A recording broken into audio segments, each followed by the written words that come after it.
Hello, everybody. Welcome back to another exciting episode of Wrestling with the Future. I'm your host, Psychic Medium Angelo, joined by my guest host tonight, the man they call Mad Mike Kelleher. Actually, I'm the guy who calls him Mad Mike Kelleher. That's fine. Mike Kelleher, how are you, my friend? Hey, I'm great, Angelo. How are you? I'm terrific, brother. So how you doing tonight? You looking good? Hey, man, look, I'm sporting my new T-shirt, fresh off the press.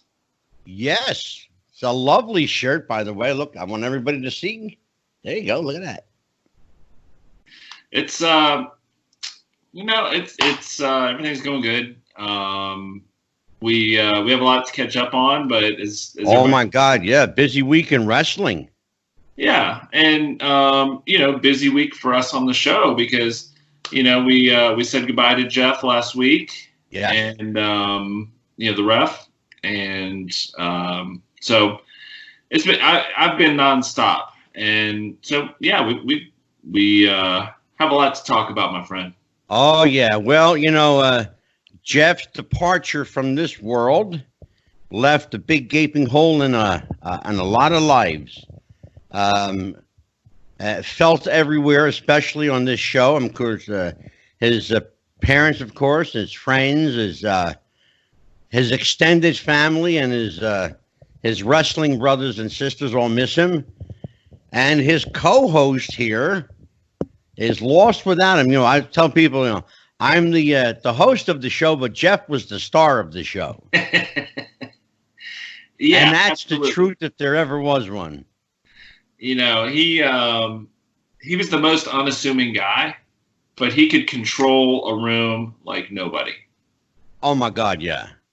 Yeah, larger than life. I think there's a picture of Jeff, the Ref Robinson, next to it. Absolutely. So let's do some housekeeping. What happened? What the hell is going on in wrestling? Well, and will somebody explain to me why WrestleMania main event has been changed 3 times already? What are they doing? I don't know if they're just trying to keep people thrown off. It's one of those things. It's like, are they that smart that they're just throwing out these different matches and then changing them on purpose, or is there more to it? Well, it's one way of looking at it. I didn't think of it that way. I thought to myself, how fucking stupid could they be? But you're actually giving them credit for some intellect behind it. Well, I'm giving them credit for the possibility of intellect. Wow. Well, if you look at it that way, the time-honored tradition in wrestling is just when they think you're going right, make a left, the old swerve. Absolutely. But I gotta tell you though, I'm not feeling it unless they're doing something so old school that I'm not ready for it. Certainly a swerve at this point would be way out of the norm, especially during what they call WrestleMania season. Now, if you consider that, they normally, and you know this, Mike, they normally play it safe at WrestleMania season because that's their big moneymaker. Mm-hmm. But now, to me, it looks like everybody's hands are kind of up in the air and we don't know up from down, left from right. We don't know where we're going or how we're getting there. Yeah. But that's my cynical take. Of course I'm old, and so I'm, I have the old fart perspective on it. The old shaded wrestling fan. So you being, the young whippersnapper,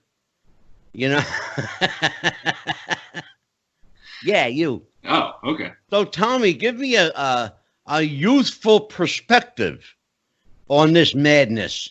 Yeah, so I remember when they were talking about it being Bray Wyatt versus Roman Reigns, or was it originally Bray Wyatt versus The Fiend? No, Bray Wyatt is the Fiend. I mean Roman Reigns. Roman Reigns versus the Fiend. That was the. If you listen to some people, yeah, that was what they were. That was one of the last things that was one of the last things that Jeff threw at me. Was he said, "Oh, I hope it's gonna be Bray versus Roman. Bray's gonna beat him. It's gonna be great." Well, and he may have had a point, but they put the title on Goldberg. Yeah. So and that switched it. That changes the dynamic dramatically. Well, and then the Fiend went after Cena, so that kind of took him out. And right. So, what are they saying now? I didn't hear about this latest change. Is there another change? Okay, the latest change is AJ Styles versus The Undertaker. Mikey, I did the same thing. I put my head in my hands and shook my head. Did this just come out today? In the last 24 hours, yeah. Okay, yeah. All right. Yeah. So, all right, AJ versus Undertaker. What else? Supposed to be, if you believe it, for some reason, and I don't know why, but Vince has this. He either literally or figuratively has a hard-on for Seth Rollins. Yeah. Because what I'm hearing is Seth Rollins and Goldberg. Okay. As a way of putting the title back on to Seth. Uh-huh. Not that he needs it again, because he's had it like 3,000 times already. Yeah. So, yeah, I don't know. To me, it's all a clusterfuck. I don't know where they're going. I just don't know. Well, when they were not to mention, I'm sorry to interrupt you, but this hit me too. It's Sunday, the Women's Elimination Chamber. Mm-hmm.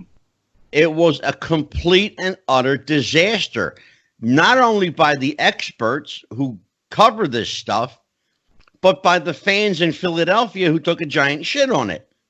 Oh, wow. Yeah. It took place in Philadelphia, and they took a big dump on it. No response, no applause, no cheering, no nothing. They said, a hot crowd or a cold crowd is one thing, but a crowd that does nothing, that's death.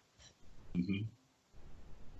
Well, I'll say a couple things. I tried watching Elimination Chamber last night, but the connection here was kind of spotty. So I know, I was able to watch about half of the Women's Elimination Chamber match, and then bits and pieces of the other ones. But overall, and I want to go back to the WrestleMania subjects in a second, but overall, I was very underwhelmed with the Elimination Chamber pay-per-view. From what I saw, I'm willing to give it a second chance when I can actually watch it. And but let me break the news to you, Mike Kelleher. Yeah, it doesn't get any better. Okay, well, and that's the problem, bro. It doesn't get any better. Well, going back to the WrestleMania stuff, when they were talking about Goldberg coming back and he won the strap from Bray, and then it was going to be Roman and Goldberg at WrestleMania, and then Cena versus The Fiend. I have a couple of issues with those matches. Number one, bringing Goldberg back for anything at this point is such a dumb move. Unless he's going to make another run for a period of time, but he's not. He's really not. He's 56 years old. I know, that's what I'm saying. But that's my point. Is he is not going to do that. So I'm not saying. So when I said bringing him back, I didn't make that. I don't want you to think that I think they're bringing him back. I have no illusion that they're not bringing him back on a full-time or even extended part-time basis. But it's just so silly. And then at this point in his career, Mike, it doesn't make sense. No, and he's not going to contribute to any storylines or anything.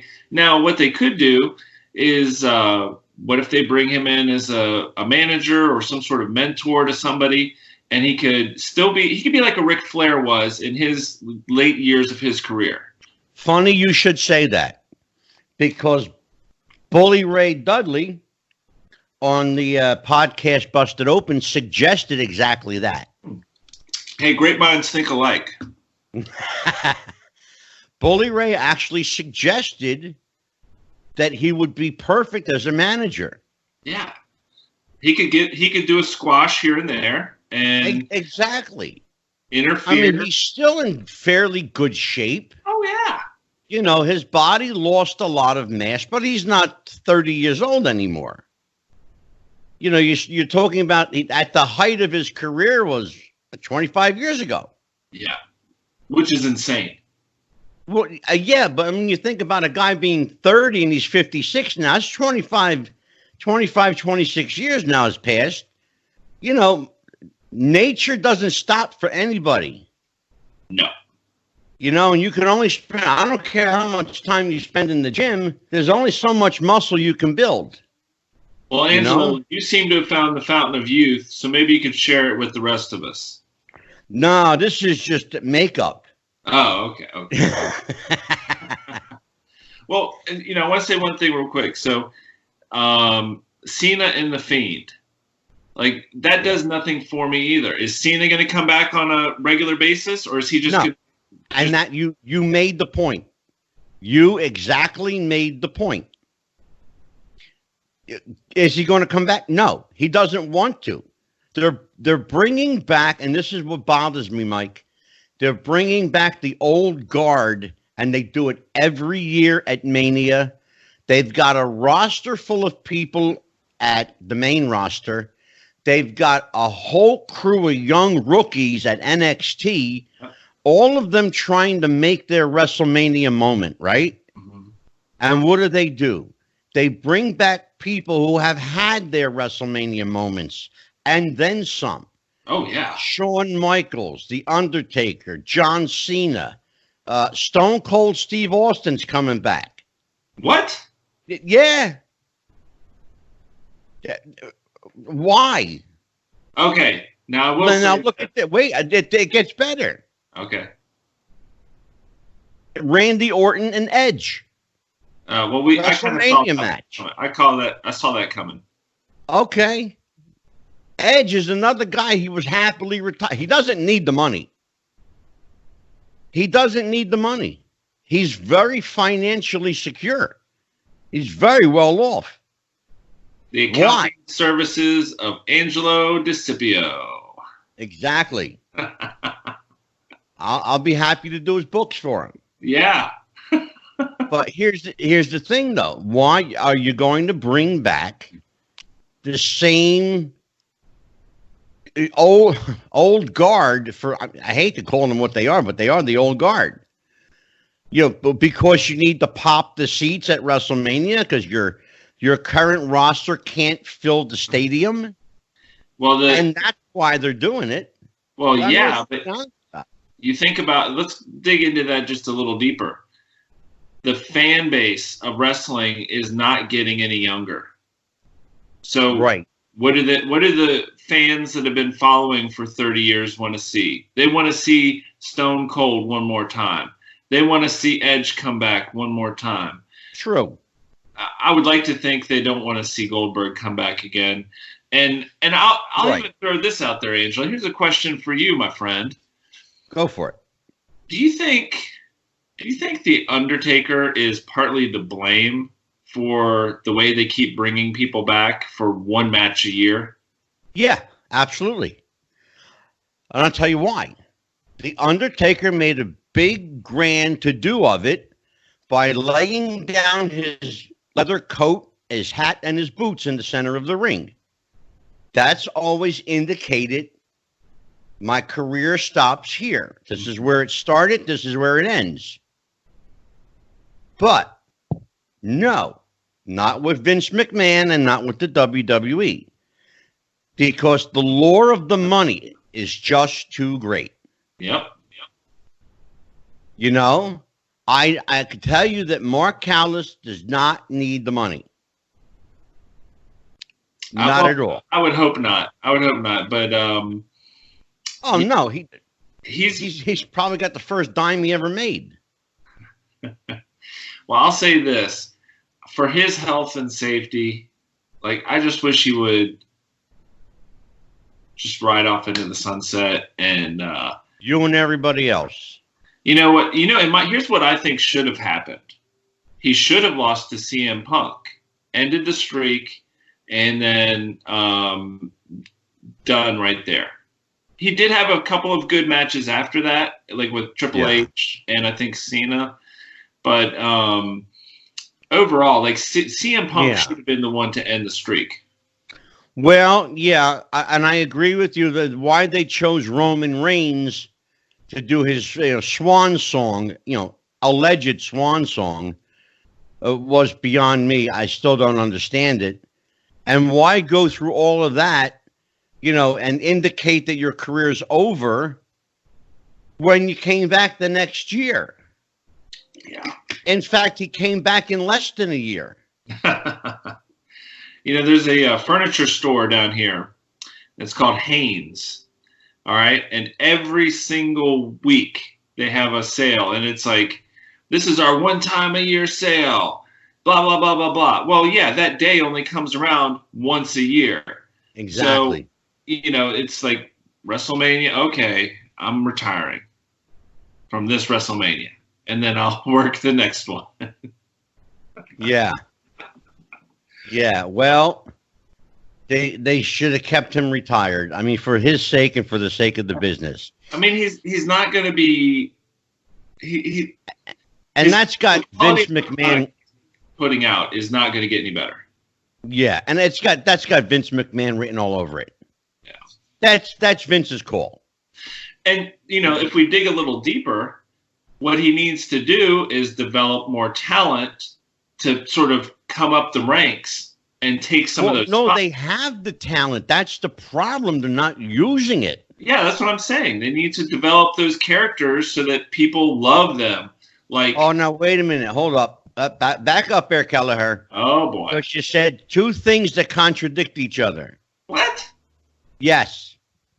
Talent and characters. Two different things. Well, when I say talent, here's why. Okay. Here's why. Okay. The WWE, aside from first of all, including Bray Wyatt, why do you think they had him lose to Goldberg? To kill off the character of The Fiend. Good. Ref, I know you're listening and you're really pissed off. I don't care. Kill The Fiend. But the problem is they have The Fiend popped because he was a character. Yeah. Albeit it's what they had, but he was a character. A throwback to the old school. There are no characters anymore, and the problem is they've just killed off their last great hope. That's got Vince McMahon's fingerprint all over. He doesn't like characters. Well, despite the fact that's what made his father a multimillionaire. Yeah. For those characters. Yeah. I mean, and it's what, to a large degree, it's what made him a billionaire. Ooh. Lest we forget the incredible Hulk Hogan. Lest we forget Macho Man Savage, or the Ultimate Warrior, or Jake the Snake Roberts, or the Honky Tonk Man, or Shake, Rattle, and Roll, or the East-West. I could go on and on. Yeah. They were all characters. What do they got? They got squat. They got nothing. Well, that's what they have, Mike. They have nothing. I mean, I get it. It's just, maybe time. I mean, maybe some sort of feedback or something they're getting from the fans is steering them that way. But who knows? I grew up and I loved a lot of the characters. So many of them. The British Bulldogs, the Hearts. I mean, Midnight Express. Or forget that. How about the Road Warriors? Please, yeah. Legion of Doom. Doink the Clown. I like Doink the Clown. Doink was over like Rover. Doink was a great character. And then, unfortunately, there was the gobbledygooker, or what? Oh, that's a moment in wrestling history we'll forget. Okay. So you have all of these great characters, and maybe just one or two that were like. But since you brought it up, okay. Do you know who the gobbledygooker was? I think I used to know, but I've been chair-shotted one too many times. Chavo Guerrero. Wow. That's something. That is something. So what else is going on? I mean, are we talking wrestling wise? Yeah. Yeah. So, no, with your poker game. Yeah, I know. I lost it all. Yeah, I mean, I've been hearing really good things about the AEW pay-per-view that was a week ago. Unfortunately, that's what Jeff the Ref was watching when he passed. But I can't bring myself to watch it, to be honest with you. I can't either. I tried and I can't watch it. Can't do it. Honest to God, I tried to sit and watch and I couldn't do it. So going off of the reaction of people that I know that saw it, yeah, there were two matches I think that were head and shoulders above the rest, and I will have those names for you. I'm blanking right now, but they'll pop back in. Well, they're telling me Cody Rhodes and MJF was a classic, and Chris Jericho, John Moxley. Yeah, and there was a tag match that was mentioned too. Oh, yeah, Kenny Omega and Hangman Adam Page against the Young Bucks. Yep, that was it. And Omega and Page retained their title. Okay. Great showing. A great cohesive unit. They work well together. It was nice to see John Moxley finally get a title strap around him. And again, Cody Rhodes paying homage to his legacy and his history with if Dave Meltzer's got 7 stars, I'm going to go 10. This was a 10-star match. Okay. It was great. It was a great match. And finally somebody shut up, MJF for a little bit. Not for long. It's not going to last. No, not for long. That's funny. So it's we should tell people that we have scheduled tonight a special guest, but our guest is a no-show so far. He is not here, although according to his Skype, he's somewhere online, but not answering. Not responding to Facebook or his telephone. Let's see. I am trying to. Let's see. Is that Jeff Miller? Yep. All right. So bear with me for just. Here he is. Yeah, there you go. Our guest is here. What's going on, brothers? How you doing? I'm a holla, brother. What's going on? What's going on? Did we wake you? Can you see me? Yeah. I can. Oh, good. Okay, cool. Hang on, I'm gonna show you something. Ah, look at this. Hang on 1 second. Let's see if I can do this right. Hang on.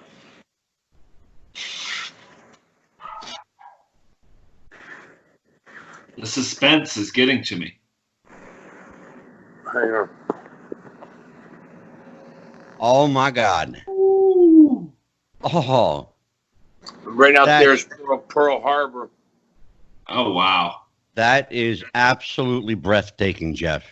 That's the Wailua Mountains. That is amazing. We have with us tonight our special guest. We were just telling people that our guest was a no-show, and here he shows. This is beautiful.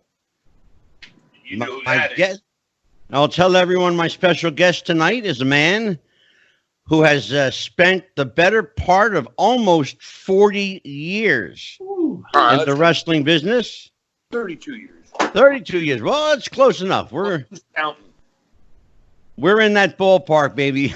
The accounting services of Angelo DeCipio. Right. So known worldwide as the Metal Maniac, my guest is Jeff Miller, who has wrestled for virtually every company there is and has made a name for himself as somewhat of a legend on the independent circuit, traveling the country, traveling the world with his friend, his partner, a guy he was married to for many, many years, Superfly Jimmy Snuka. That's exactly right. So how you doing, my friend? You know, just hitting the gym or doing the you don't want to, not work out. Right. And, the beach and, I'm working a job now, but, 2018, 2017, 2018, I was up there. I came back up and worked a bunch for a bunch of companies and had some fun. And,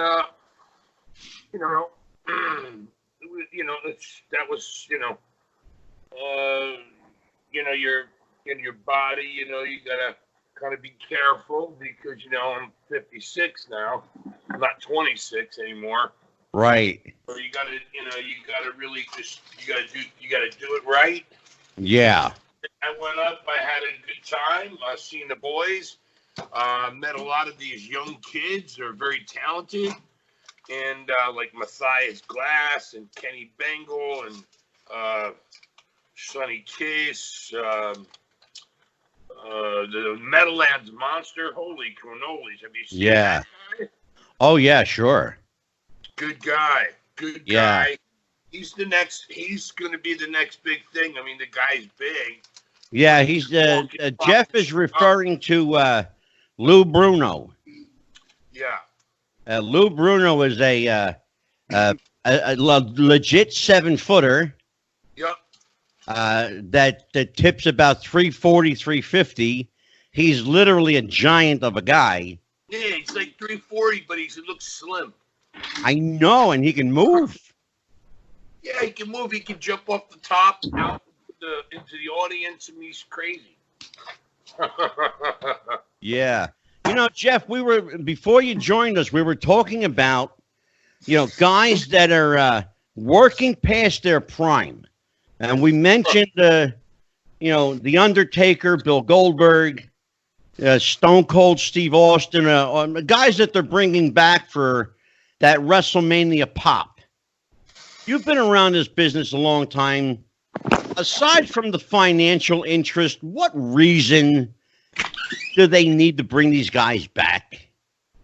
Well, I think, listen, I think any work that they're doing is positive because they're killed. They've just killed the business, and people complain, oh, the Undertaker's over the hill. First of all, the Undertaker's 7 foot, and he's a tough bastard, and he's definitely not been known to keep quiet in any way, shape, or form. Although he's really super nice, so he can walk right up to you and knock your teeth out. Really doesn't give a shit what you think, how you feel. Stone Cold's got to come back. They have nobody, and they've ruined it. And the reason why they've ruined it is because I'll tell you exactly why they ruined it. They're in the locker room. This is what they're doing. Do this, you do that, and you do this, and you do that, and you do this, and here it is on the paper. Yeah, exactly. Just like when Stone Cold left that one time, he said, Triple H, you're married to the company. I'm not. I'm not having some 17-year-old kid who's never taken a bump tell me tackle, drop down, hip toss, 2-arm drags, drop kick over the top, jump over the top rope down to the floor. What are you talking about? Jump over the top rope down to the floor. You can't tie your shoes. Tell me how to put asses in seats. Then tell the guys, remember, you're going to say this, that, this, that, this, and that. Yeah. You got to know who you're wrestling, where you're wrestling, what time the doors open, what time the bell time starts. 6:30 doors open, 7:30 bell time. You're going to see this one, you're going to see that one, you're going to see this one, and then you're going to see this guy that I'm wrestling who's excellent, but I'm going because you build a guy up and then you slice. Exactly. The premise of the business is to build the guy up and then to slice. And Jeff, you're talking about Jeff, you're talking about something that I harp on a lot on this show, and Mike will tell you, it's the lost art of psychology. They don't know psychology anymore. Look, I said to a couple of young kids who were willing to listen. Like Matthias Glass was willing to listen. A few kids really willing to listen.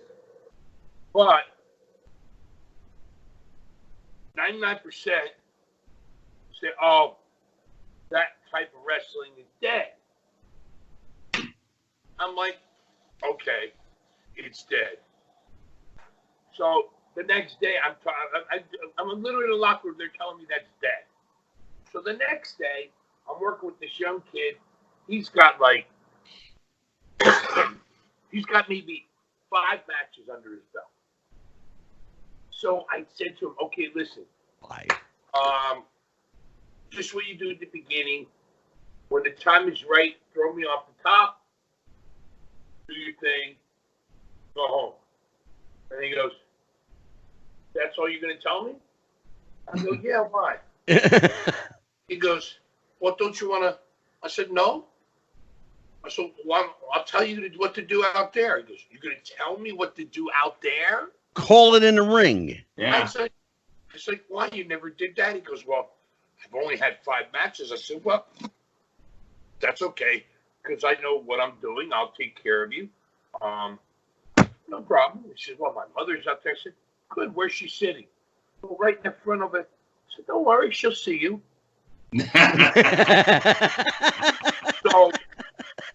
I told him, I said, look, all you got to do, if you don't get your, I said, I'm going to set you up on the microphone. So when you come out, they'll be ready. If you don't do what you're supposed to do, I'm going to hand you a hot ball. Yeah. If you fumble or you don't run with the ball and score, that's up to you. Yeah. Exactly right. I can bring a horse to the water, but I can't jump and hang on a 2,000-pound, 3,000-pound horse and pull his head down to the water. I can't do that. Exactly. So you have to run with the ball. So that's what I did. I got out there. I got on the microphone. Shut your mouths and pay attention, you fat dummy. This is the Metal Maniac. I've never seen so many ugly people in one spot. I've seen lettuce. Hey, Chubby in the fat row, you got more rows than a German bakery. I got more Chinese restaurant. I said, and there ain't a smorgasbord safe in 7 different zip codes. And then people got the idea that I'm the bad guy. So right before the kid comes out, I pick out his mom. Mm-hmm. I said, hey, lady. Did everybody see this lady over here? The whole place turned around. And It's the kid's hometown. The place is packed. I mean, 400 people is packed for a small building. So that's a lot of people for this building. And I said, lady, you know that you love me. You know you want me. And because they know the kid is wrestling against me. He's on the poster. His family bought tickets. There were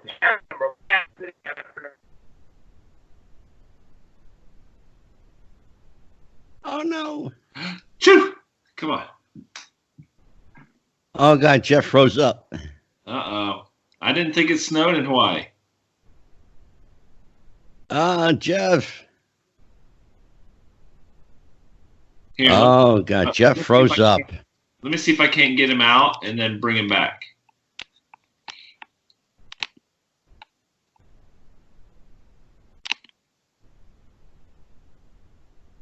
All right, so he no longer has a green dot, so I'm guessing he is having some technical difficulties.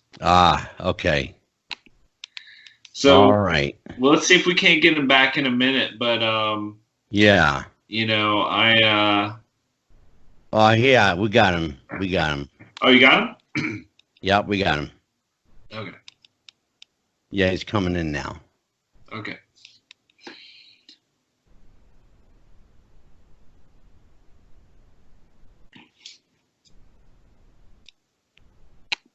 Come on, Jeff. Come on, brother. I'm here. Are you there? Yep, we got you, Jeff. Somebody killed me. So I go up on I just literally say, go up on that corner. He goes up, so I go up on the corner. Boo. He goes over, yay. Boo, come on and come get me. I jump out again. 15 minutes went by. 15 minutes of entertainment that had more heat than the 4 or 5 matches before, with tackle, drop down, hip toss, arm drag, drop kicks, flying crossbody, this and that, and they don't even know the names of these damn moves anymore. Yeah. And we go out, like I said, we get to the point, now it's time to get some heat, and I just kept working them over, kept giving them little hope spots, bring the people up down. People up down. Outside we went. Took him right over by his mother, chopped him in front of his mother, laid it in. Not too hurt, but laid it in, and if you can't take that, get the hell out of the business. Sure. The people knew it was his mother, so, she's... And then we go in. I said, okay, kid, this is it. Someone had butted. I go up to the top. He walked up. I told him, the longer you take to get there and the longer you take to find me, and then he finds me, turns around, boom, grabs me by my dolos, and whoa, bang, I pop up, schoolboy, 1, 2, 3. I put him over. Yeah. I don't have to, but I did. Exactly. The promoter didn't, who the hell's no Cam? It said, oh, now you got Cam. So promoter said, oh, I wanted you to go over. I go, listen, I could put somebody over every single day of the week. And can you see me? Can you hear me? No, we can't. What the hell? We can hear you just fine, though. Yeah. How about now? There you go. Hey. Okay, sorry. So, what part where'd you lose me at? Okay, so we actually didn't lose any of the story at all. Oh, okay. So he throws me over the top of whatever. Schoolboys me 1, 2, 3. He gets his hand raised. He was supposed to go over, but I told him no. Promoter said, "Why'd you do that?" I said, "Because you can't kill me. You can't kill me, and you can kill, the kid. Yeah. He's a baby face, but you can't kill me." Oh, well, I just thought I'd do something nice for you, whatever. I don't care. Yeah. The kids care. Yeah. You know? But like when I first started, my mother didn't understand the game. I was 26. You know, she didn't get the game. She would say, "Oh, honey, Yeah. how come you don't win matches?" I go, "Mom, you watch Susan Lucci, right?" She goes, "Yeah." I said, "What? You think when she goes to work, she gives a shit if she's the good girl or the bad girl?" Right. All she cares about was where they send her a script and they send her a check. I said, Well, you know what, Jeff? I remember. Check. What do you want? I remember, Jeff, when you were at my house many years ago, and we had 22 wrestlers and yourself. Oh. Right. And it was for we were doing a show in Atlantic City. Right. And Jeff was an integral part of that. And despite the fact that he never appeared on the show because he had to go back to Hawaii. Oh. But Jeff held court. Now, this is a lesson, Mike. I want you to listen to this. Yes, sir. Jeff was the oldest member. You remember this, Jeff? I think I do. Go ahead. Yeah. So Jeff was there. He was the most experienced elder member with, knowledge out the wazoo, And with what a year bunch was of kids, 18, 20, 22, 23. What year was this? This was 2001. Okay. It was, we were getting ready to do that show for the 9/11 benefit. Oh, it was 2001? Yeah. At the end of the year, obviously. Yeah, December the 16th is when we did the show. Okay, go ahead. I got you. Yeah, and in fact, it was right after Thanksgiving that you came over. And Jeff held court. Well, what happened was this. Don't forget now, I had cervical spinal fusion. Yes. Probably why that I did not work. Yes, true. This is true. And you were still on the mend. Yeah, I think I still had the soft brace. Yeah. And when I tell you that he gave these kids a clinic in wrestling, and all he did was sit there and talk and describe to them the business he grew up in. Now, keep in mind, Mike, this is 2001. We're now in 2020, all right? This is 19 years ago. I remember this. This was when I told all the kids about the trips overseas. Yes, Jeff. Where they tried to fuck us, and Jimmy held up the show with the Arabs and all. Yeah. Yep, I remember. Yep, that was the one. Yes, sir. Yeah. But here's the thing now. You're talking about 19 years ago. Look how much has changed and look how much remained the same. It's exactly the same now. Yeah, what I think is they were losing it then. Yeah. They were losing it then. It was the beginning of, that 1998, 99, 2000, 2001 bullshit with the writers. They started in with the bullshit with guys who were telling guys what to do and never did it. And I remember they used to have a wrestler in there to say, no, don't do this. That doesn't make sense, or don't do that. But for the most part, I remember when Rock was still Dwayne, Rocky Johnson's son, whatever, he still was doing that gimmick. Yeah. And then in the Nation of Domination, then they said, oh, you're going to go out there and do what? Well, just know it ain't on the script. So if it goes great, you're a superstar. And if it goes bad, you'll be getting fired at the end when you come back. So that's the only reason why he popped. Yeah.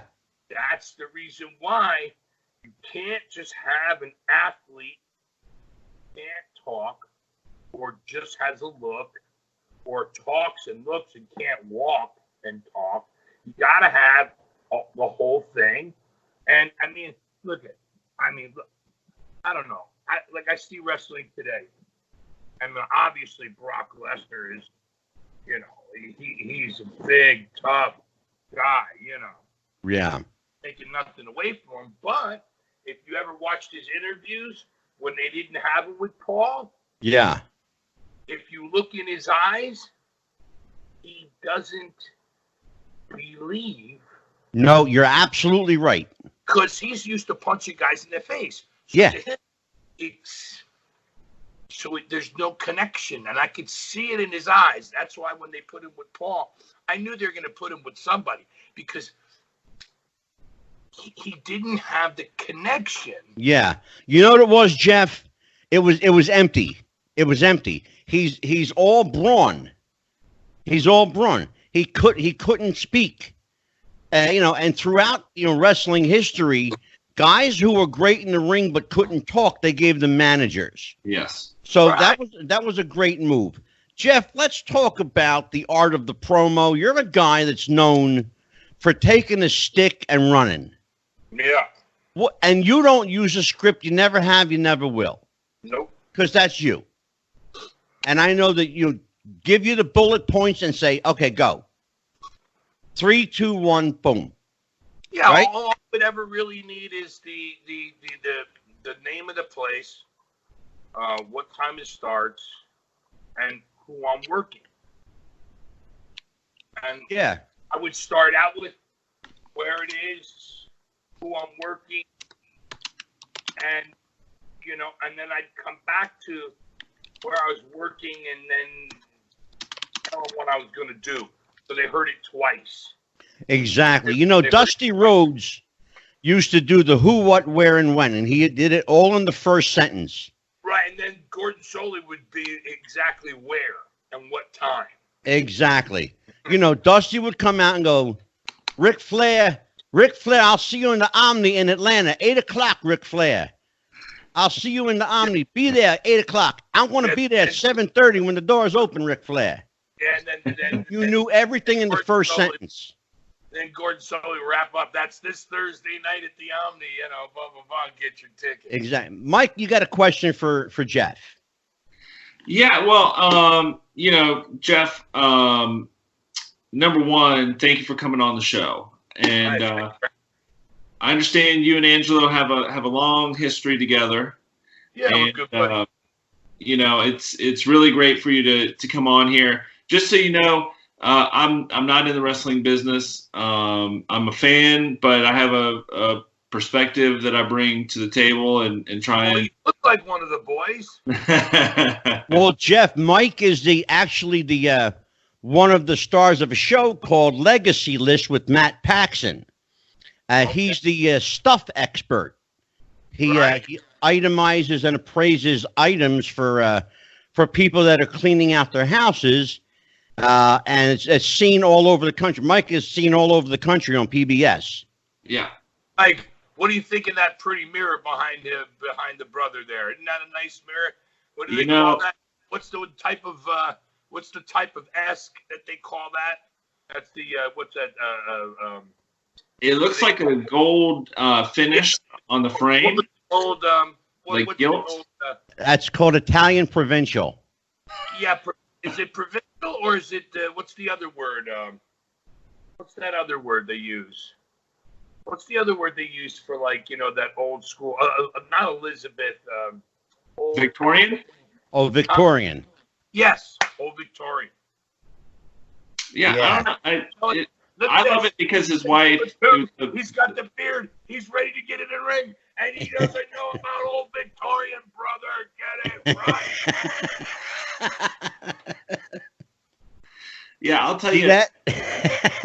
All you got to do with Jeff Miller is just give him a bullet point, and he's off to the races. That's it, baby. What happened? Wait, if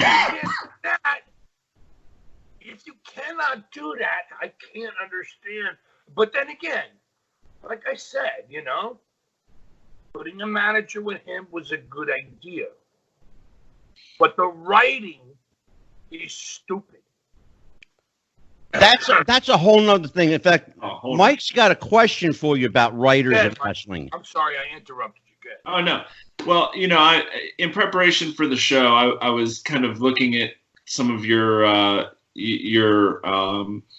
history in the industry.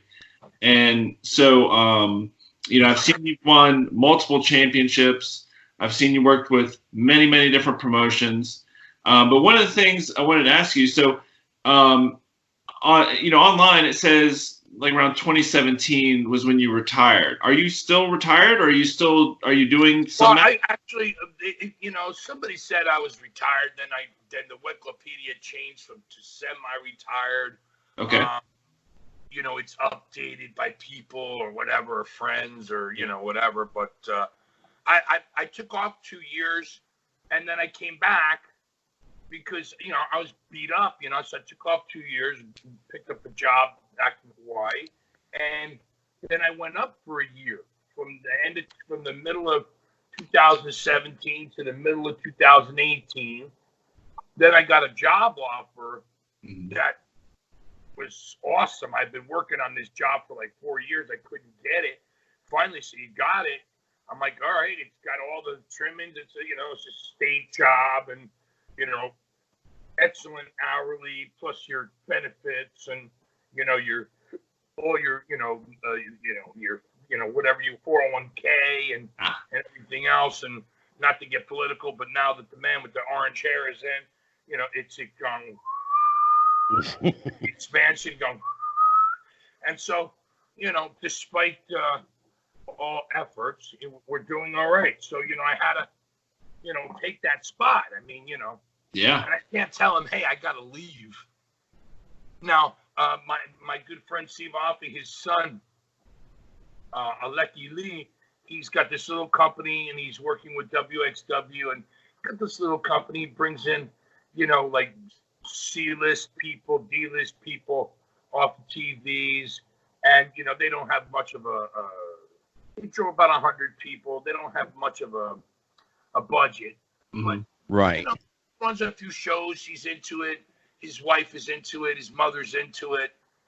Yeah. But there's no money, and I did a color commentary, but I at this point I can't go out there with a guy like Ric Flair said. I used to be able to go out there with a chair. Yeah. But now I need guys who know what to do. Yeah, exactly. Green. I don't have the, in my neck. I mean, every day when I get up, I'm like, oh. Yeah. Yeah. Oh boy. Hey, Jeff, you've spent a lot of time in Hawaii. You've been there for a long time now. Yeah. Did you work for Mrs. Wait. Yeah, let him finish his question. Oh, I'm sorry. Yeah. Go ahead. Angelo. Let me finish my question. Yeah, Angelo. This is So the I work fight. for all these different promotions. Go ahead. Yeah. See, this is the fight that Jeff the ref and Angelo had all the time, and so I'm sticking up for the other guy. So anyway, so when so would you consider yourself pretty much retired now, or? Well, now I'm like, I don't know if you're ever out of the business unless you're crippled. Well, like in ring. I'm not crippled, but if somebody called me and said, "Hey, brother, there's a payoff. Will you come?" So, oh yeah, I'll talk to my boss. When is it? Well, it can't be tomorrow. Forget it. Unless it's something big where I can go and say, "Hey," But I don't see them calling me. But if they did, if Howard Finkel or Vince was to call me and said, "Listen, kid, I know you met you years ago. You're the only guy that got Superfly Jimmy Snuka to wear a matching outfit. So I want you to, come over here. I'm going to fly in, and, it's $10,000, and you're going to do something, and you'll go home, and we'll see." Oh, okay. Well, I talked to my boss. Look, it's a once-in-a-lifetime. Vince called me himself. I just want to fly over and see what's going on. If it's the shits, I won't, sign. And if I do, they'll give me 90 days to actually appear. They're not going to make you go the next day unless they do. And there's another signing bonus, but that would be worth it. But other than that, brother, I'll put it on for kids to raise money. Yeah. I still got my hair back there, and I can still paint the face. But So outside of something happening like that, I ain't leaving the beach. Exactly. So, couple of things here. So, from my perspective, I always like to learn what it was that got you into wrestling as a fan, and then, excuse me, what made you take that leap to get in the ring? Well, I was in the music business. Are you a musician? Oh yeah, I graduated Berklee School of Music. Wow. I could play bass. I could play the guitar. I could play the piano. He's good too. He's real good. Sight read. I'm a bass player, but yeah, bass player too. Really, that's my thing. But I was a big. I grew up learning. Well, at first I learned with Kiss. Then I went to Zeppelin, and then when I heard Geddy Lee, I went to Rush. But I was already listening to Yes. So those are my 4 bands that really. yeah. So I could play some Stones from the radio, but I never sat and learned it. Yeah. But if you ask me to play, Rush Hemispheres front to back with the record, I could do that. Woo. And just turn up the stereo and turn off the bass. Yeah. And you'll feel it in. Then I have an amp with a special pedal that will have the amplifier sound like Geddy Lee, Chris Squire, Eddie Van Halen's, what's his name, Michael Anthony, and John Paul Jones. You could just push a button and you get that exact sound for that band. Wow. So then this way, the sound is the same, but the notes are identical. That's what I was known for, is my ear. I tried to graduate. I tried to go to Juilliard. They said I couldn't read well. Sight read. I tried Manhattan School of Music. They said, you don't sight read. I go, what's with you hoity-toity people? I'll fucking blow all your guys away. They got a French horn, take the paper away. They can't play. Yeah, but they're virtuosos, and you're like 3/4 there. We deal with people for the New York Symphony Orchestra. I was like, I don't want to be in the symphony. I want to get a union card. He said, well, then you don't need to come here. So I didn't know what to do, and then a cousin of mine said, oh, go to Berklee School of Music. So I flew up back years ago when they had People's Express. You remember People's Express? Oh God, yeah. $25. It was a shuttle from Newark to Boston. Yeah. $25. Wow. So Yeah. it was just first come, first serve. So so I'd fly up there on a Sunday, and I'd go to school Monday, Tuesday, Wednesday, Thursday, fly back Thursday night, and play the clubs Friday and Saturday, and go back Sunday. Yeah. Because the club scene in New Jersey, the drinking age was 19. Ooh. But what happened was, I'm playing music. I was working at a recording studio where George Benson and Kool and the Gang and Aretha Franklin and all R&B stars were. And I was learning everything from the ground up, aligning tape machines and setting up rooms, bringing in the piano tuners, all that shit. And by accident, you remember when the original movie, I think it wasn't a Thor. What's his name from the Rocky movie? The big tall guy. Dolph Lundgren. Dolph Lundgren. Universe. Did that movie Master of the Universe? Yes. Oh yeah, Dolph Lundgren, sure. Yeah. So at that time, I'm working out. I'm taking a little bit of test. I'm not testing. I'm taking DECA, which you could take back then and not get winky. They kicked out a little deep on. I was working out. I was pumped, and I had long hair. And I'm in the supermarket. Some kid walks up to me and pulls on my shirt, and I turn around. And he goes, "Hey, mister, are you a wrestler?" And I go, "No." "Why do you think I'm a wrestler?" "Well, you're big, tan, with long hair." And I'm saying, doesn't that describe a guy in a band? And then I'm going into the studio. I'll never forget this. Remember that singer John Waite? Oh, sure. Yeah, I wasn't into his music, but he was a reasonably famous guy. And I came into the room, and he goes, "Hey, Jeff," he says, "you really look like the Masters of the Universe, You should look like a wrestler." So then the next month, I seen John Oates and one of the guys, Eddie Kendricks from the Temptations. They were doing a little something in the studio that I was there at the studio, and we're all hanging out. We're watching WrestleMania 2. Oh, wow. And John Oates, you know, you don't see his ear because he's got long hair, but he's got a cauliflower ear. And so we were talking. He says, bro, you look exactly like these guys in your voice. You should do this. I'm saying to myself, bro, you heard me play the bass. He goes, yeah, but they got a million guys who can do that. You know, this is like Gene Simmons compared to a studio guy. Yeah. There's only one Gene Simmons. There's 1,000 studio guys. And I thought he was crazy, and I looked into it, drove to Connecticut. There was a gym up there, and what's his name? Dr. D, David Schultz. What an asshole. I met him.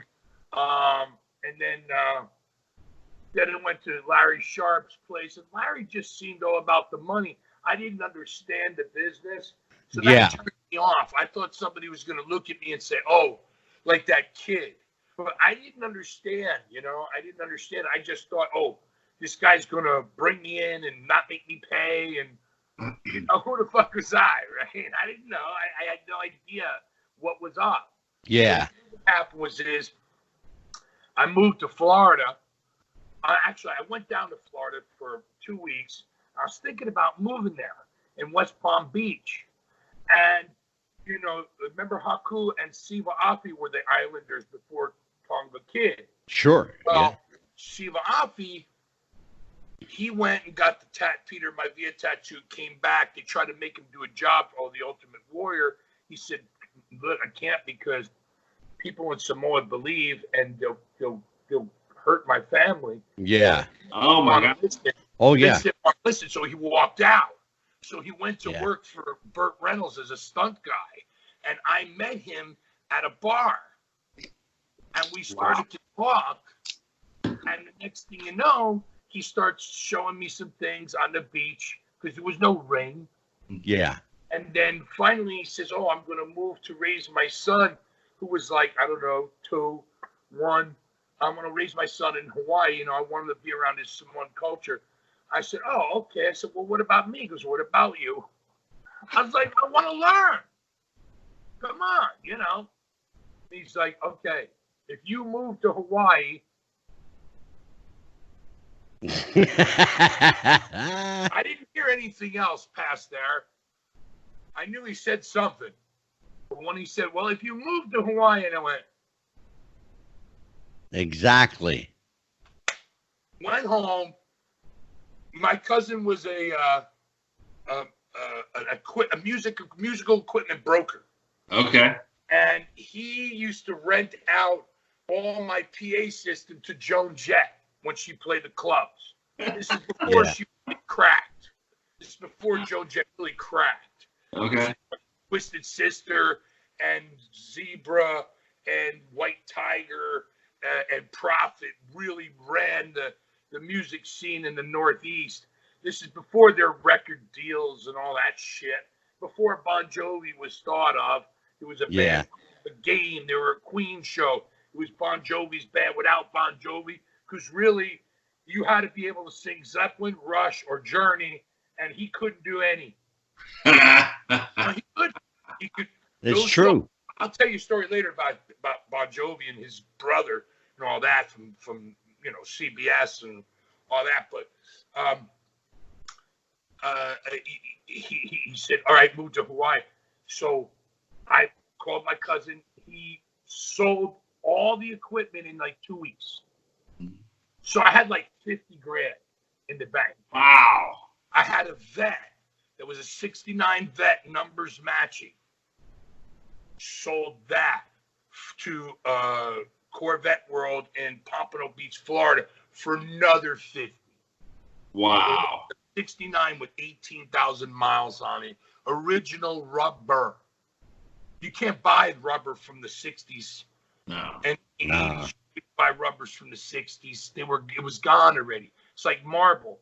You can't get a 40-year-old Italian marble. I mean, maybe if somebody has some, but not to be milled. You're never going to find it. It doesn't exist anymore. It's gone. Yeah. It's been sold. Been milled. Yeah. So all that's gone. I take this little acoustic guitar so I can keep my mind. I didn't lose my mind. And I flew to Hawaii. Okay. Got me a place to stay and 2 bartending jobs at a bar 2 doors down, another bar 4 doors down. And I got a moped, like a 50cc scooter, and that was it. He introduced me to King Curtis, who had a beach stand, right? And his son, Rocky, Buddha Singh, put me on the, he had a boat where he'd take the people out for an hour sail. So I would go work there, and then at nighttime make some cash, go back to sleep, go to the gym, and then go in to the bar and do bartending. And then Jimmy came in a couple times. Jimmy Snuka? Yeah, Jimmy Snuka came in a couple times. We smoked a couple of doobs, whatever. And then I met Morocco and stuff. And then finally, I was here I think it was maybe 8 months. And I knew how to fall down and forward roll and hit the rope and how to lock up, but I knew nothing else. Nothing. So Morocco says, hey, listen, what are you going to do? I'm like, what do you mean?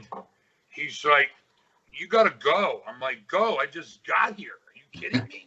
He's like, no. You got to go. If you want to get booked, you got to go. So he said, oh, call Todd Gordon, call this guy, Tommy D, call that guy. And look, don't tell him you train me. Just tell him I'm friends with you.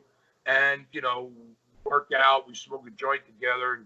And, just you want to learn, And so I did, and they booked me.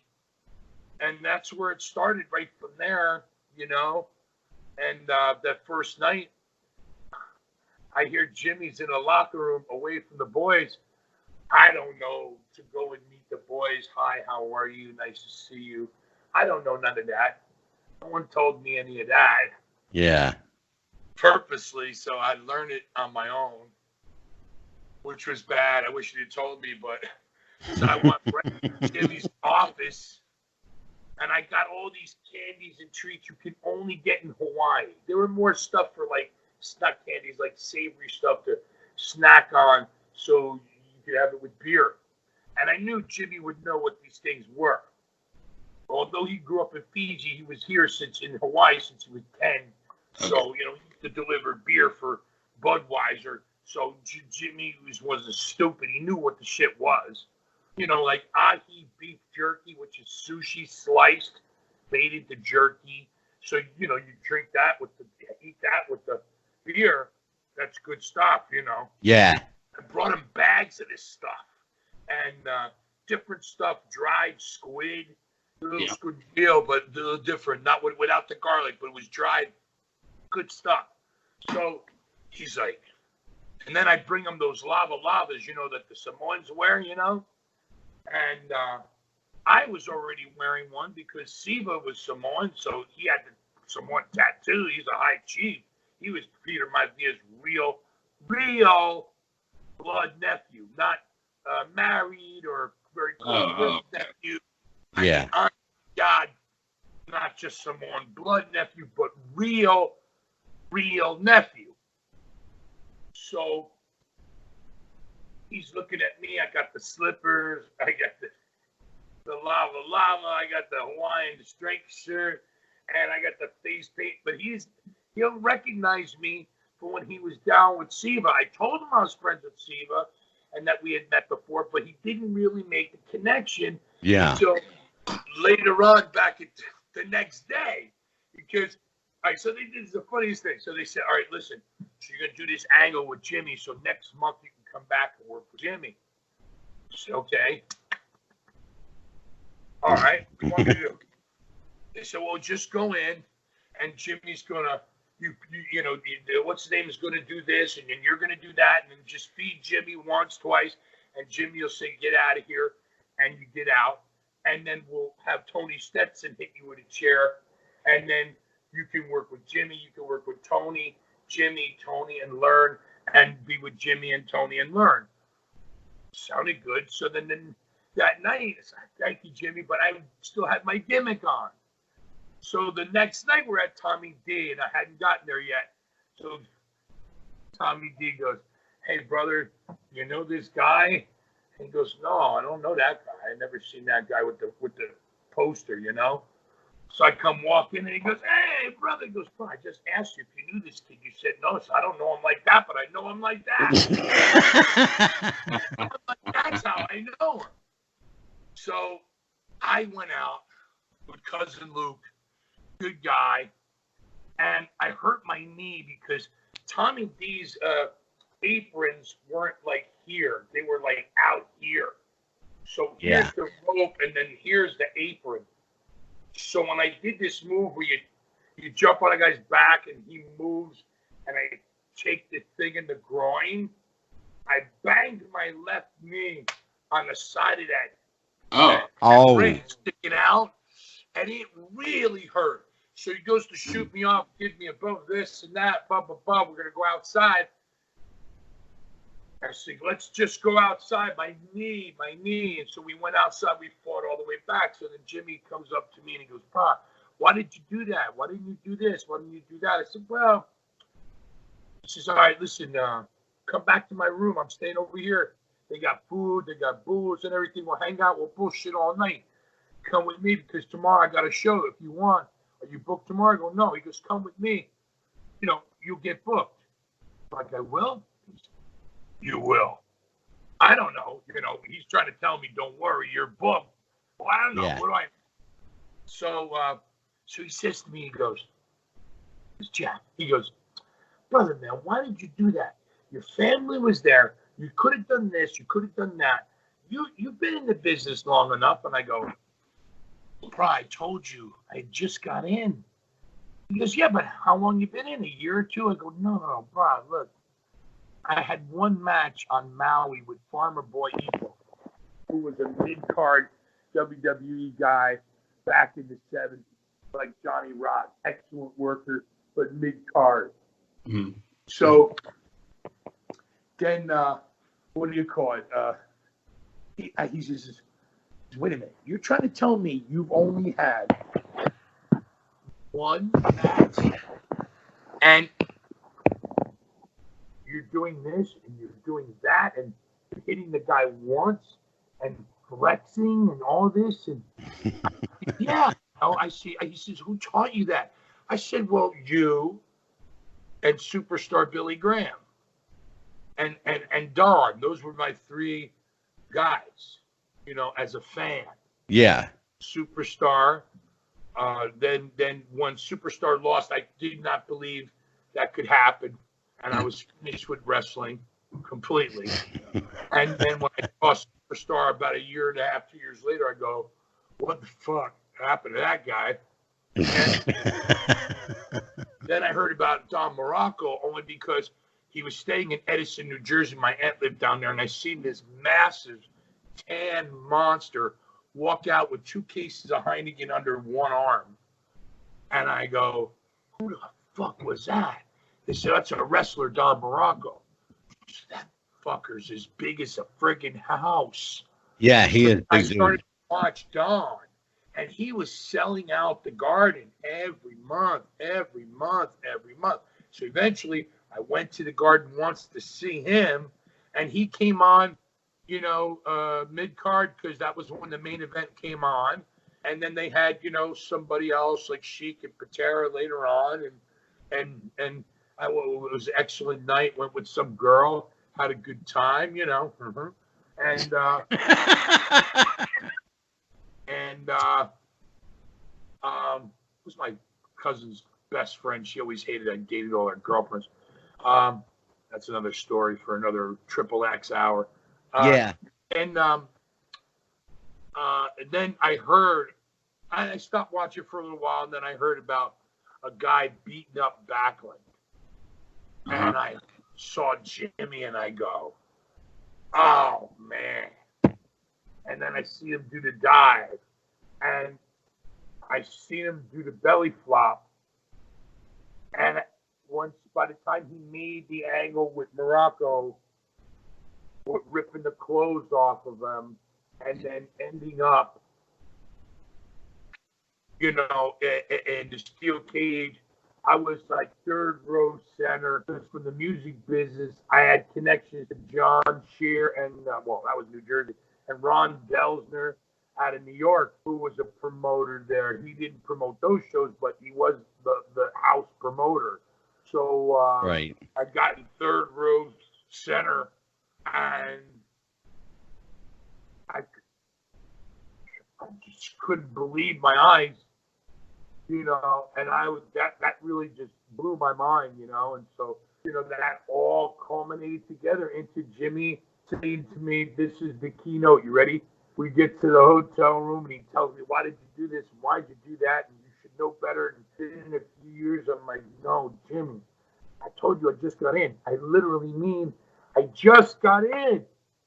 And he said to me, "Wait, you've only had one match, and you can do this and that and this. Forget about everything else." He goes, "Kid, I'm going to tell you something. I've been doing this 25 years. He says, no one's ever fooled me. He's like, you weren't in there. If you were in there any longer, I would have figured it out. But because you were just in there, you did one thing, you did one other thing, and then one last thing, and then you were out of the ring. You fooled me. Now I got to help you. Now I gotta help you." Wow. That's awesome. He says, "Give me the phone." He says, "No, Jimmy didn't read or write. I didn't know that." So he gives me this piece of paper from his wallet. He can count. Couldn't read or write, but he can count. Oh, yeah. Honest to God. Couldn't read, couldn't write, but he could count. Yeah, I knew Jimmy very well. So he says, "Call this number." He says, "Tell him I want to talk to him." So I get on the phone, and the name is written down. I guess somebody wrote down the name. I didn't know who the man was, but the name on the paper was Angelo Savoldi. So I don't know. Oh, yeah. I said, "Hello, Mr. Savoldi." "Yes, my name's Jeff Miller. I'm here with Jimmy Superfly Snuka. He'd like to talk to you, please. Can you hold?" "Yes, sir. I'll hold for Jimmy." This is my imitation of Jimmy talking to Angelo Savoldi. Ready? He goes, "Savoldi, look, listen, I got this kid. He's going to bring me in. We're going to go to the gym. Put him on all five. And put him with me. You hear me? With me on all five." And I hear, "Okay, Jimmy. All right, thank you very much. Okay, Jimmy, bye-bye. Okay, thank you." And he looks up at me and he goes, "Done." That was like swallowing a grand piano. For Yeah. a young person, young into business, to walk in the first weekend, be plugged in with really one of the greatest, if not biggest, money makers to that time. Yeah. Was intricate in building the foundation and the doorway for Hulk Hogan to walk through. The first guy to have a rubber finger, a Nerf finger. First guy to have a doll. First guy to have pretty much anything. The WWE Training Center on Route 95 North in Connecticut was built on his back. That particular building, I think it's a production building, or was at one time. It was in the Guinness Book of World Records or something at one time. But all of that was done in Jimmy's back. And I don't know how many times I've driven up and down, where he's driven by that thing and said to me, "Hey, bro, That's my building. I built that. Don't let him ever Yes, tell you. he did too. So he was intricate in. They used to tag Hogan with Jimmy because really Hogan didn't know himself yet. Mm-hmm. Yeah. Remember him on Johnny Carson? He says, "Have you ever heard of anything called Hulkamania?" He wasn't doing brother, you know. He wasn't doing that, Yeah. you know. And he was just coming around to that. Yeah, Tito sure. didn't even have his own team yet. There was only one team, Jimmy's team, and then they would say, "Okay." Well, Morocco could have ran a team, but they didn't. It wasn't. They had a couple of stars, and then the rest were, you know, the meat and potatoes. And so everything that you know, like when Hulk Hogan does this and he does that, a lot of people don't remember. And in the Carolinas and in Minnesota and in Portland, Jimmy used to do that. Yes, he did. He only started doing the ooh because Killer of Frank dying, you know, Bruiser Brody. yeah, because they were very close. Wow. That's where the hooting came from.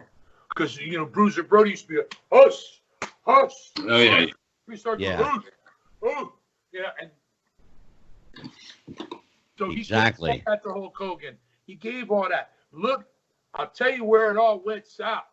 And I've met Hulk Hogan. I love him. He's a sweetheart and fine gentleman and a really a big, just a sweetheart, you know, just a real sweet guy. I mean, really, honest to God.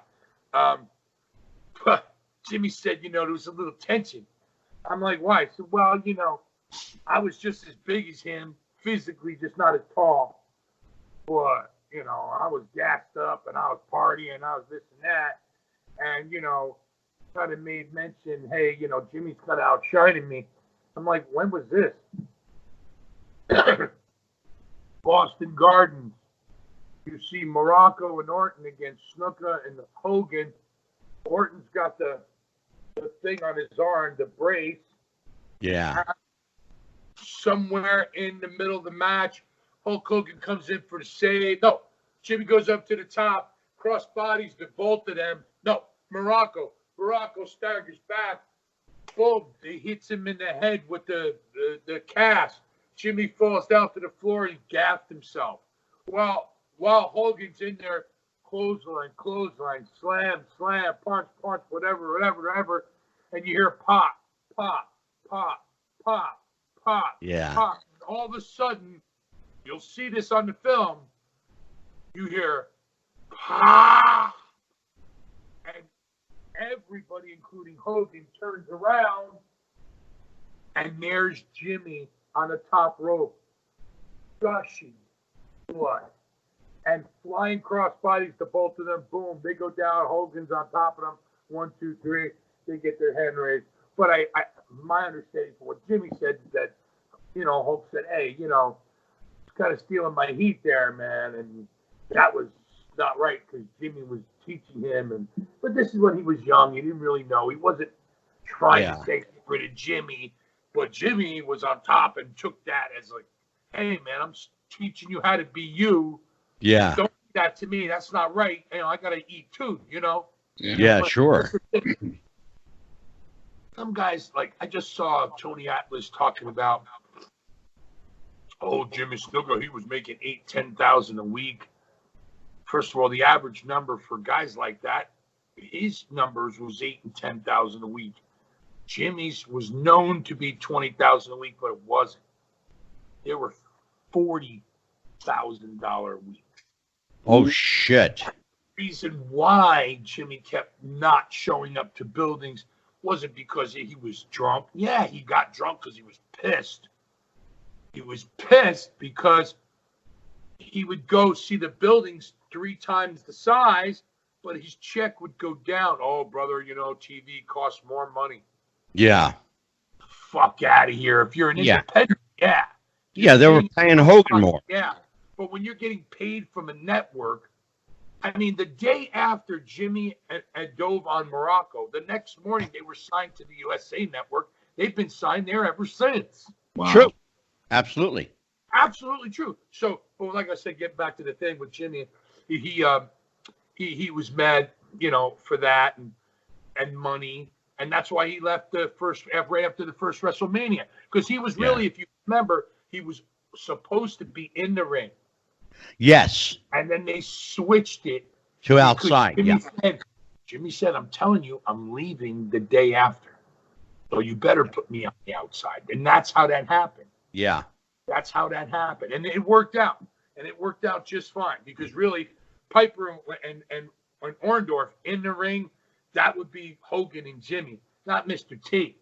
Yeah. But ran with that thing. So, but getting back, that's where it all kind of, as you were asking me about, bro, how I plugged in, how I went, and how all of a sudden with the Savoldi phone call, ECW, the Tommy D shows, UWS, and then my first night at ECW where I wrestle, where I do the run in with Jimmy. Jimmy had his own room. I went to visit with him, like I said. But when I went back to my room, you know who my roommate was, who I was rooming with? Who's that? Bill Apter. Oh, geez, Bill. The next month, the fucking 1992 Pro Wrestling Illustrated's Rookie of the Year came out. Bingo. Hello. I was in the Wrestler. I was in the Who's Who. I was in the top 500 first year, 492. There's thousands of kids, thousands of people, thousands. How? Thanks to Bill Apter. All right. Go ahead, Mike. Following a whole grand piano and the keys too. Go ahead, Mikey. All right. So we've gotten a picture for, you know, what got you into the business and got you, you know, really cemented in. But how'd you come up with the Metal Maniac character? Well, let me see if I can show you. No one's ever seen this before. And if they have, it's only because of my family. Let me just see real quick. I have a book here. I think you will find this interesting. It's one of these two books. Hang on. What I'm about to show you. Oh, here it is. Okay, so check this out. This was a drawing. Okay, you ready? Mm-hmm. All right. Let me see. I got it here this way. Let me see if I can. I want to make sure there's some lighting on. Oh, shit. Wait a minute. I'm going to lose this whole thing. Wait. Okay. Can you see this? Well, just hold the phone. Oh, yeah, there you go. Yep. See that drawing? Yep. That drawing was painted. I mean, I drew that 2 years before for a Halloween costume. Oh, wow. And that's what you know, came of it, you know. And then the name and all that came later. See that? Here's an athlete who could have gone in a totally different direction. The hulking Metal Maniac was once an accomplished musician, but now his favorite accomplishment is ripping opponents limb from limb. Bill Apter, London Publishing. Now, Jeff, did you work for Tri-State with Joel Goodhart? Joel Goodhart. Yeah, I think what happened was Joel had sold it, but there was one show that was a fundraiser he had to be at. Last day was my first. Literally. Yeah. I met him once. That was it. Other than that, I mean, it was Todd Gordon. It was Ed Zahn. Yeah. In Pennsylvania. So by that point, he had already sold it to Todd then, right? Yeah, but like I said, the one show that I was at was like co-done because it was a fundraiser for a kid that had to do with Joel. That's the only reason why he was there. Right. He had a show. Other than that, it was still called Eastern Championship Wrestling. Yeah, right. Changed the name. So what were they calling it before to TWF? It was a Tri-State Wrestling and then became Eastern. Yeah. Todd was there. It was called Eastern. It wasn't called Extreme yet. Right. Now, how long after that did you work for Dino Santa? Well, Dino, over the years, I mean, we pretty much worked a whole bunch of times. I got him an overseas trip because I didn't want to have my hands in it. It was just too difficult. It's you gotta, it was just, I was too busy handling Jimmy's business. It was just too much. So I had Dino Santa work with these guys from the West Bank. So Dino Santa tells us, oh, we're going to Israel. So, oh, yeah, good. Dino Santa don't know I'm Jewish. I went to Hebrew school 3 times a week, and he don't know I can still read a little Hebrew. So we get there. I didn't know the warlord was Jewish. I didn't know that. So I only found that out many years later. And I never spoke to Terry about it, but it's funny. We're on this trip, and we get to Tel Aviv, and these 2 Arab guys are there from the Jordanian guys. I'm figuring, well, that's nothing, that's not bad because, the Jordanians have a peace treaty. So we're driving from Tel Aviv, and everything's fine. I look out the window. I see Hebrew. Hey, and all of a sudden, I see a sign with Hebrew and Arabic. Oh, boy. There's only one place on the earth that will happen. Palestine. Not in a passport. The Jews, they give you the piece of paper and they stamp it because they know there's certain countries that won't even let the symbol in or their ink in. So they give you a card. Most people don't even know that. Yeah. Well, I get over there and I see this and I'm like, Jimmy, something's wrong, bro. He goes, what? And my blood starts boiling. I'm like, bro, something's wrong, man. And all of a sudden I go, there's a sign and there's no Hebrew. I jumped over Jimmy and he tried to grab me and missed me. That's how fast I flew past him. I was sitting on the window. Jimmy was sitting here and I jumped over the fucking chair, jumped over and ran to the front of the bus and said, pull this fucking bus over. Fucking the warlord. Fucking famous motherfuckers, Famous. I'm the only known name. Right? I'm the only known name. And I said I don't want to yell at the drivers, you know what I mean? Because I know them guys are always carrying. Yeah. Right? They always carry. It's their way. They don't carry knives. They carry guns. So oh, yeah. I don't yell at them. I stop the bus. I turn to Dino. I go, where are we? He goes, Israel. The guys go, no, you're in the West Bank. Palestine. Technically, Palestine is a metaphor from the Bible. There really is no such thing. But right, yeah. This conversation, we'll call it Palestine. Yeah. But, the West Bank, yeah. Hebron. It's the place in the news. You see the Israeli gunships coming in and all right, right up on top of the mountain is the Jewish settlements. It's not a settlement. They live there. They let them come in down in the valley. So them guys, the Arabs, they don't drink. They smoke, but they don't drink, and they don't smoke no weed. Yeah. I know the Jews. They drink. They smoke weed. I'm a Jew, but I can't say I'm a Jew. Otherwise, I'm going to get killed. I know this. Siva Api was on the trip, got Morocco, They took us to Yasser Arafat's house, and he was outside. He had sod. The place is the land of sand and stone. He had sod. Sod. Shoot me in the head now. He had sod. If I had any balls, I would have set him on fire. Which I didn't have any balls. So,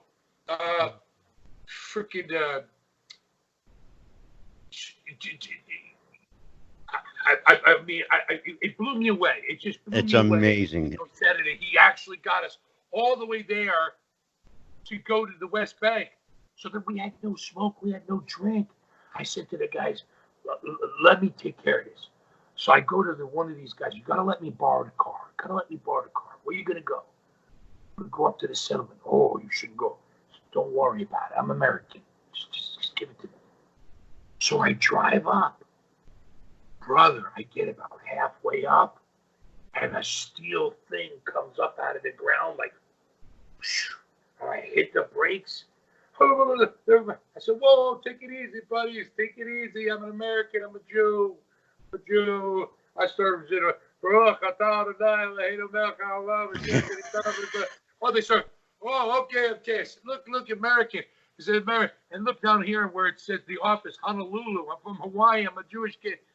I can't show them my star because I couldn't bring it in the country because if they find anything like that, you can't get in, or they'll kill you right there. Guess what I come back with? A tattoo. A chunk of black African hash the size of my fist. Oh, shit. Hot blonde Lebanese crap, black African hash, and 2 cases of Budweiser. Oh, but the get strong down. Budweiser, the European one where it's got more alcohol. Yeah. Where it's not like 6 or 8%, it's like 20% alcohol. Oh, God. Wow. So I come back with 2 cases. So listen to this. These fuckers, they've been ribbing me the whole time. Oh, you bought pita bread, you bought peanut butter. I got it in my bag. It was an emergency. Well, at the end of the trip, they didn't want to fucking pay us. And we weren't going to wrestle. Oh, Jesus. So they threatened us. I called the phone number for the Treasury Department that I had in Israel, and I said, "Listen, this is where we're at. We're being threatened. We have to wrestle, but they're not going to pay us. You guys need to come get us," which they did. And they actually spoke to a colonel of the Marine Corps, and they spoke to the Palestinians, and they spoke to the police, and they spoke to the Israelis, and the Israelis came and got us with American helicopters and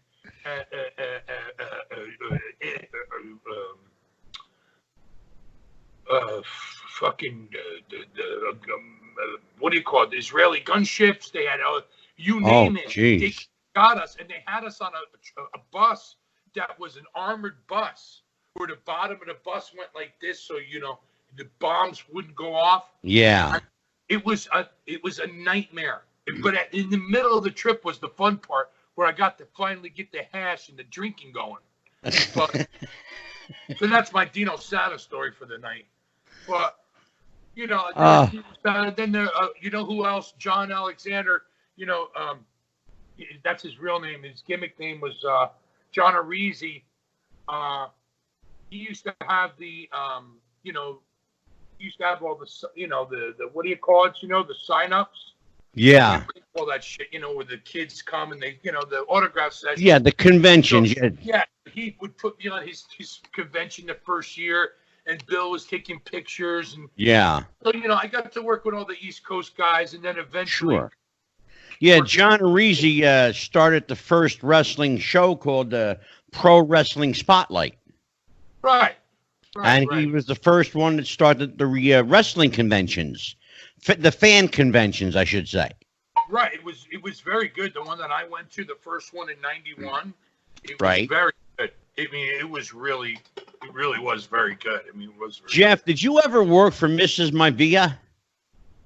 Well, I'll tell you a good story. Auntie Lee and I were very close. When I came to Hawaii, she really liked me. She would call me. She saw how I could talk, and she would come watch at where she had her ring set up to see if I could be something or not, And yeah, she said to me, "I don't care what you do in the ring. I care what you say, because what you could be taught what to do, or someone can tell you what to do, but what to say is a gift. And you have that dad thing. And she said, look, come meet me at the Outrigger Malia. I go there for happy hour between 5 and 7 o'clock every Friday night, and I'll talk to you about the business, and I'll help you. But she also assumed that I knew more than I did. But the things that she shared with me were things like, listen, don't do what the boys do. Don't get women pregnant all over the world. Don't marry a woman until you're done with the business. I know it's going to be difficult, especially if you have a long career, but there's too many women out there for you to stop doing what you're doing and to bring a child into this world and not be there. It's rampant in our business, and I don't want you to get involved with that. She said there are women in this world that are good people, but for the most part, like with anything else, mostly bad. And the chances of you finding a good girl are slim to none compared to finding a bad girl. And I'd rather you be focused on your career and not focused over there. Yeah. Or something like that, because your mind isn't where it's supposed to be. And yeah. Stories, So she gave you life lessons. Yeah. It was every Friday night for a good almost a year. She always used to. This is when Dwayne was like, I was 26, he was 16, because we're 10 years apart. So he was 16 years old. I met his mother, her daughter, a couple of times at King Curtis's house, but we never really had a conversation other than, hi, how are you? Right. With Rocky once, Rocky Johnson. I worked with him once in Florida. God, I was a drizzling shits. But Leah she always used to call me her star. And when I went to work for Akbar at the end of '92 for Global Wrestling Federation on the ESPN, she came and went out to the ring with me. Wow, that's right. Gary Hart was there, and they said, "Look, you're a heel. It doesn't matter. She wants to go out to the ring. Let her go out to the ring if that's what she wants." And she came out to the ring with me a whole bunch of times. Then I spoke to her over the phone periodically throughout the years.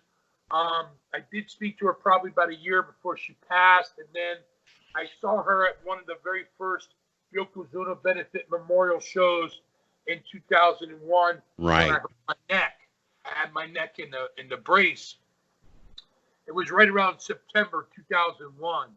Right. When that was, and I always loved Alpha Senior. Always loved Sika. All the Samoans, Samu, and Rikishi. Everybody, Tonga Kid, everybody you could name. But for Pops to hear, Pops is an affectionate word we call Alpha. So for Alpha to hear Senior, Alpha to hear her say, I come in the room, she grabs my hand, she gets up, she literally grabs my hand, drags a chair over, puts me right next to her. And I'm looking at Alpha, and he's looking at me like, "Oh, you fucker!" But he doesn't say that. But I can tell from his eyes, he's like, "Fucker." This is my star, and I'm like, right. And he's like, "Go ahead, Mikey." He couldn't say he sucks. He couldn't say that because he had to give it respect. Anybody else, he would have said, "Listen, he sucks. He just talks good." But then that was the last time I actually saw her. I spoke to her after then, but that's the last time I saw her. She was a wonderful, wonderful lady. Big booster. Oh, Tony Baloney went off. Angelo, he's right here. Call. You're there. Well, where's your picture? I'm right here. Joe, Mike, Sam, Charlie, get on here. I'm right here. Good afternoon, Hawaii time. Oh, I'm zoomed in on beard. Okay, now I got 2 beards. Now I got 1 beard, and I got a beard and a half. There's the two beards. Here we go. There they are. So, so like I said, I had a very, very good relationship. She's very loving towards me. I can't say it enough. What a wonderful, wonderful woman she was. Nobody's fool.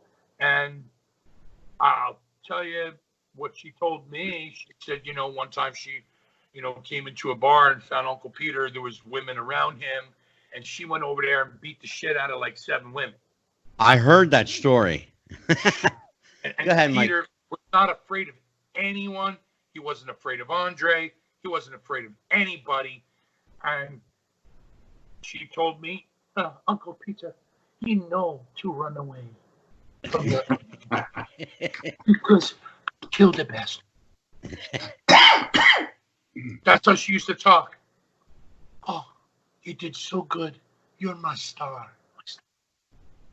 To this day, it reminds me, she's a wonderful, God, she was just such a wonderful person, honest to goodness. When I first met Dwayne, 96, Jimmy was being inducted. And, if you're Samoan or Samoan language, sometimes they call each other Sole. Sometimes they call each other Us. It's become more prevalent in what they say now as compared to what they did then. And he's walking down the hall. I'm like, Us, how are you? And he just looked at me. Who are you? I said, I'm friends with your grandma, And he's like, a big smile on his face when I mentioned his grandma, And till this day, the only reason why he knows my name is Jeff is because of her. Because he went to her and said, Grandma, this guy said he's your star. And she immediately said, Metal Maniac. He didn't call me Jeff. And then I kept that name, But go ahead. So who's got another question? Because I can't, I don't know whose beard I like better. Go ahead, Mike. Well, no, I mean, and this is fascinating. Like, honestly, I could listen to you tell some of these stories forever. Bro, I got so many of them. I'm telling you, you wouldn't. That's why you're coming back for part 2, brother. I will be glad to do that. Good. But All right, is there Mikey. anything else that you want to know? Because I'd love to tell you something. Well, I'll tell you what, we're hitting the 2-hour mark on this. So what we're going to do is we're going to do a part of the show we call Remember the Ref.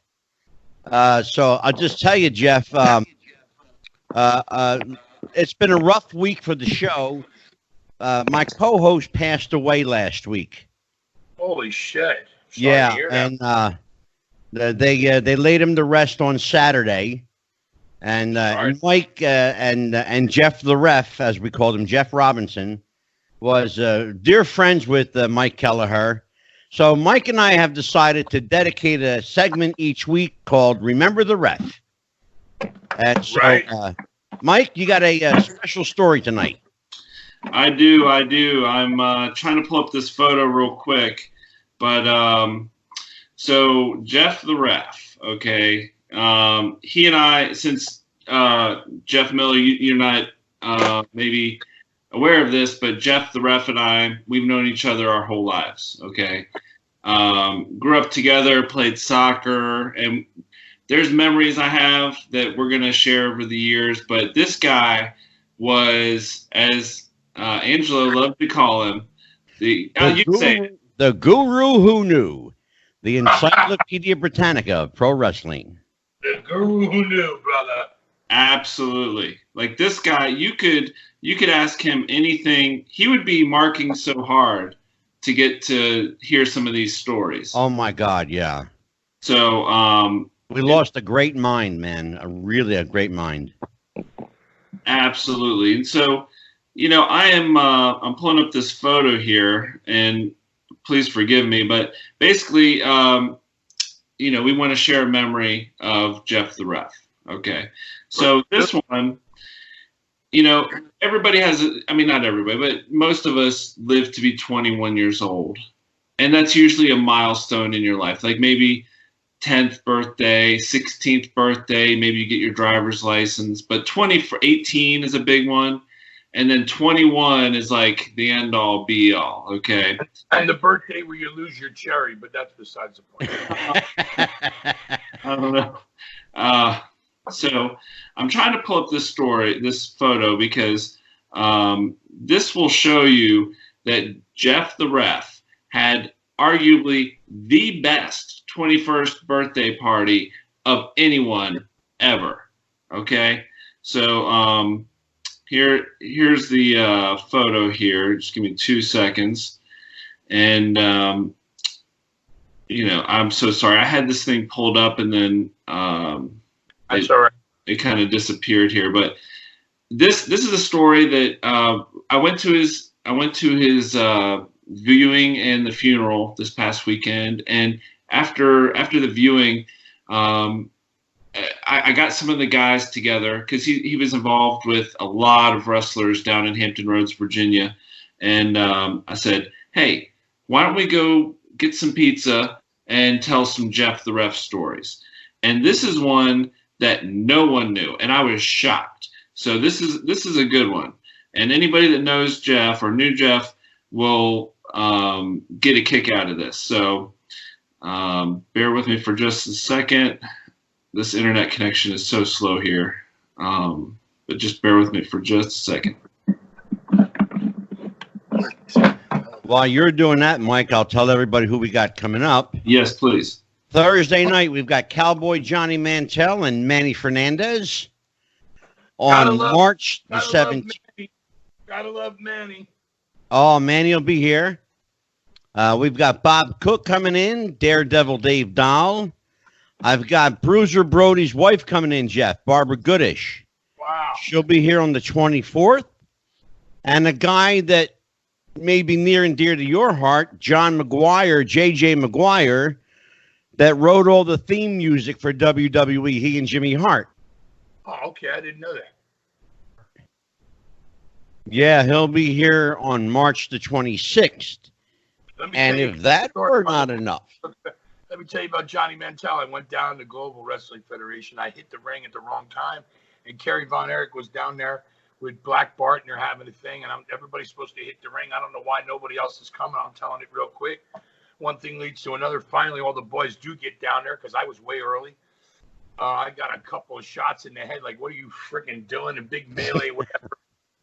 And so to teach me a lesson, Johnny Mantell, he could say no all day long, but I know he did it. He said to Dave Meltzer, listen, Metal Maniac waited online to get paid $5 to get a picture with Kerry Von Erich. The truth was, is I set my girl down, who was from Louisiana at that time, that girlfriend, and she wanted to go. I grabbed the referee, went way on the other side of the building, set her down, and I waited for her ways away in my street clothes. Meantime, he tells Dave Meltzer, in my gear, I paid $5. So when I come back to ECW, the sheet comes out, and people are waving $5 bills.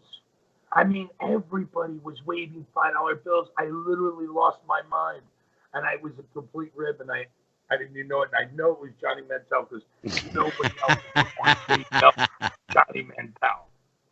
Oh, damn. And he says, oh, take this back to Cousin Luke. This is years way before 9/11. Gives me this package. It's about this big, and it's wrapped up with a nice bow so nobody can open it. You know what I mean? He says, take this to Cousin Luke. It's a gift for him.